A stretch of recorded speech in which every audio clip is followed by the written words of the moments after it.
pretty much in our organization, and Hannah's very proud of what we're going to show for you today. And moving forward, we're looking first at the market situation, as Sage alluded to earlier. CRV, like most of its competitive set in the entry CV segment, has grown over time in both size, feature content, and price. Entry CV is that green box on the bottom right, and if we were here 20 years ago, I don't think anybody in the room would have believed that a segment of primarily four-cylinder CUVs would outpace full-size pickup and sub-2.5 million units. But that's reality. So HRV is going to compete in that entry CV segment.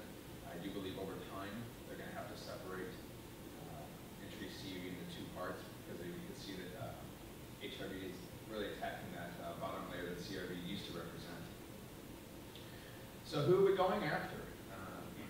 Like I said earlier, we've been working on the car for about 4 years, and when we start a project, the first thing we do is we go after the customer before we start developing the vehicle. And I remember sitting in Japan with Morishida-san, and we were talking about who's actually going to buy this vehicle.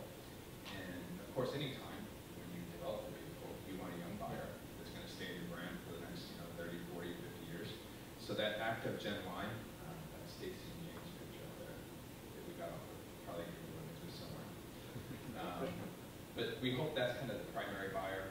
We want some youth, we want some excitement into the lineup. But then we thought, well, you know what? This car's going to serve more purpose. So we looked at a secondary buyer, and we looked at Gen X, and then we looked at boomers. And before the day was over, we had an age range of about 18 years old to 64 as our target buyer, which represents probably about 90% of the driving population. But it's true. This car is really for the person who's youthful at heart, likes to get out, likes to drive their vehicle. We're at beautiful Miami. Use the crossover styling for attributes that are effective for their paid lives. I was also asked a lot last night who's the primary competitor for this vehicle. And I was consistent by telling everybody that we don't have a direct competitor for this car. And I honestly believe that. And it's primarily because we're going to get people coming up from subcompact, sedan, stepping down from maybe a CRV type entry CV, or even larger mid-CVs for empty nesters who just don't need that space anymore. But after surveying customers, 1,000 customers, going to our great dealers, we asked them what they wanted, and we saw that other manufacturers were coming into this segment and leaving.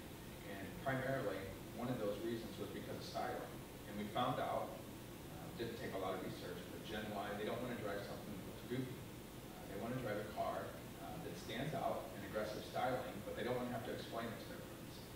And just like they don't have to explain it to their friends, Alice, myself, the development team, we feel comfortable giving this product to you because we're not having to explain anything. The car looks wonderful, it looks beautiful, and there's plenty of feature content, so we really feel strong about this vehicle.